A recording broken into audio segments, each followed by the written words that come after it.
guys, how's it going? We well? Good. Good to see you all. How are we? Nicholas, Tom Steinford from Herald Sun. G'day Tom, how are you, mate? Good, thank you. You're looking brown, love that beard. Thank you. You're coming off 2 wooden spoons the last 2 seasons. Yep. So how was the pre-season for your young group?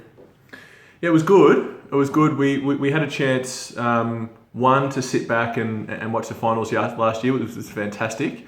Made sure that all of our young kids, so anyone under the age of 23, actually went along and watched the finals, which again, we thought was a real good experience for them, being involved in that crowd. A lot of the boys had never even been down to the MCG before, so to get them there, get them in that environment, get them to see what it was all about was fantastic. So that was a really good way to start the pre-season. But then too, that they've just worked their asses off. Joel Selwood, Harry Taylor, Alex Rance, Ivan Maric, some of our senior boys, without roughing on the track over the last month or two, have really set the scene for some of the young boys, and that's why we have them around. That's why we have these older blokes around, and it's been great, the example they've been setting for the group. So just on it, you did go young in the 2014 draft. Are you still confident of that strategy going forward? Because you do have a 6-30 record over the first 2 seasons, so it's not great viewing. That's a great question. Really good question. Really like that one. I see our record as 0-2, which is much like a lot of the other clubs in the Dynasty League, and that's 0 premierships from 2 attempts. For us, it's not about being mediocre. We know the Faz and the Furious have been sort of 5th or 6th. We know McCarth, Davakin have been sort of around middle tier. We know Beige Crushers have been doing anything but crushing over the last 24 months. So have the Dominators though. The Dominators have been ordinary, but we've been working to a strategy. We're confident that our kids are coming into that really prime age. We're confident that the Cripses, the O'Mearas, the Wines, the Grahams, the Danahers, I could go on, but I won't, because it's embarrassing the amount of riches we've got at the moment. But we're confident they're coming into their prime. We're confident they'll be fantastic for us this year.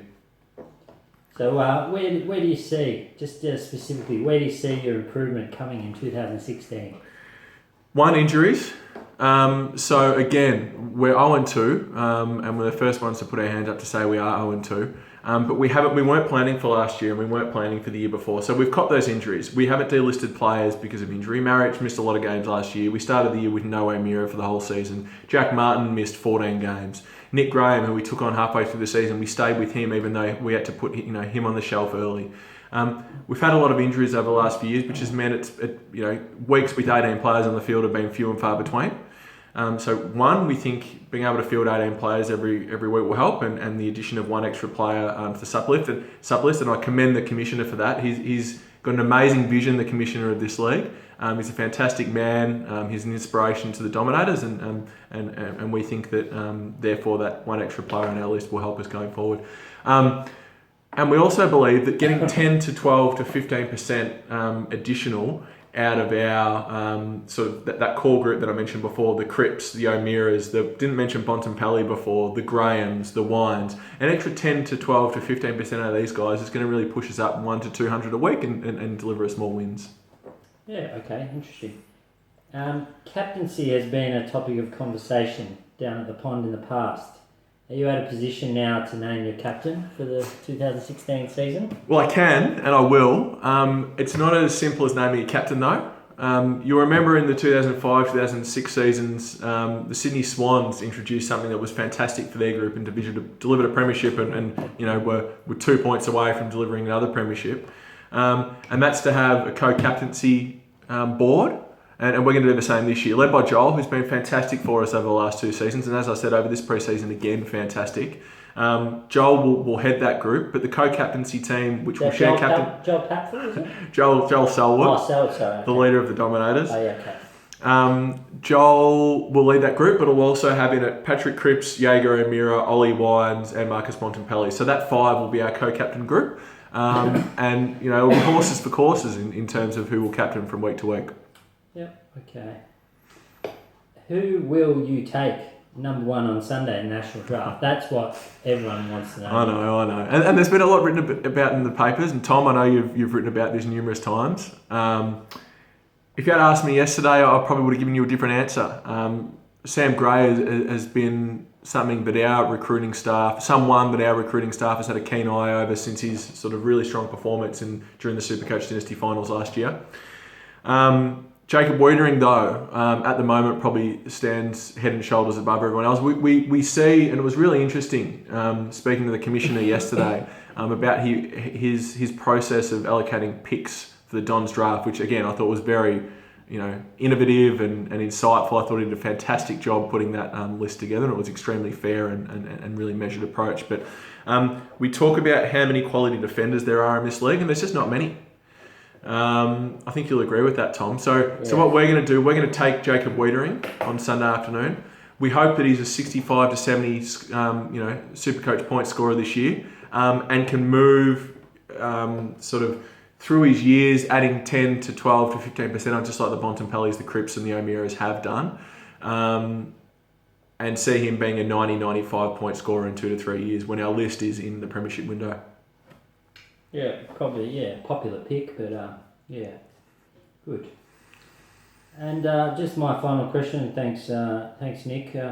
What's going to be a pass mark for you in the 2016 season?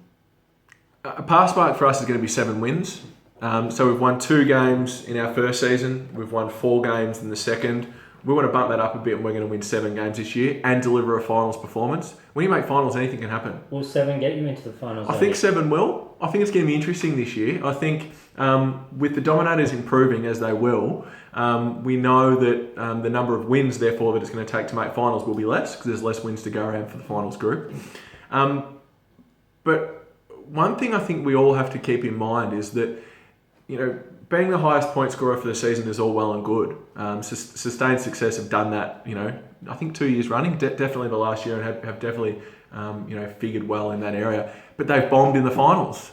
I've heard their coach, publicly state numerous times that it's been luck that has cost him finals wins. We don't talk like that at the Dominators. It's on us. We need to prepare a group that is ready to go come August. And that's what we're doing, and that's what we're building towards. If we come 7th or 8th and sneak into finals, we think we're a real chance of winning the flag. So we'll say that finals and 7 wins is something we're aiming for. And then from there, we start again and we aim for a premiership. And no excuses. No excuses. And I think that if a club like Success goes along with that plan and that attitude and that public stance, I think it gives their players an out. So the players think, yep, I performed well throughout the season, I've done my job, now it's up to luck. Well, it's not up to luck. It's about having the processes in place where a young group knows how to win. And that's what we're doing. Yeah, interesting. That's it from me, Nick. Thanks for your time. Thanks very much, Tom. Appreciate it. Thanks, guys.